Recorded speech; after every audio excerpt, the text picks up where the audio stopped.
নবোদয় সংঘ আজ এবার ৪৮তম দুর্গোৎসব। ১৯৭৭ সালে এই ক্লাবের পুজোর শুরু হয়েছিল।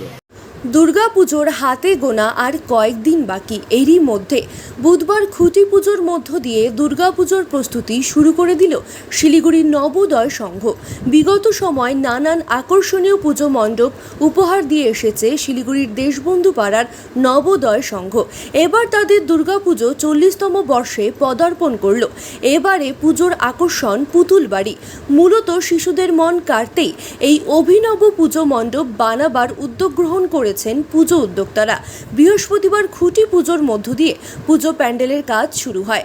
উপস্থিত ছিলেন শিলিগুড়ির ডেপুটি মেয়র রঞ্জন সরকার, ওয়ার্ড কাউন্সিলর সাথী দাস, পুজো কমিটির যুগ্ম সম্পাদক শরৎচন্দ্র এবং বিশ্বজিৎ দে। ডেপুটি মেয়র রঞ্জন সরকার এদিন এই পুজোর সাফল্য কামনা করেন। নবোদয় সংঘ আজ এবার ৪৮তম দুর্গোৎসব। ১৯৭৭ সালে এই ক্লাবের পুজোর শুরু হয়েছিল। সেই থেকে নানান সময় বিভিন্নভাবে সামাজিক কাজকর্মের সঙ্গে সঙ্গে তারা এই পুজো তারা অনুষ্ঠিত করেন। এবার ৪৮তম বর্ষ পুতুলের বাড়ির আদলে এবার এখানে পুজো হচ্ছে। আজকে খুঁটি পুজো অনুষ্ঠিত হলো।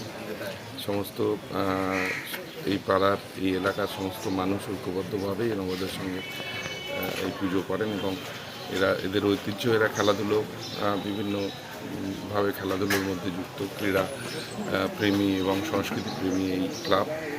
আমি এদের সকলের মঙ্গল হোক এই কামনা করি এবং এবারকার পুজো একটু অন্য মাত্রা নেবে। রাজ্য সরকার সমস্ত ক্লাবগুলোকে সাহায্যের হাত আরও বেশি করে বাড়িয়ে দিয়েছেন।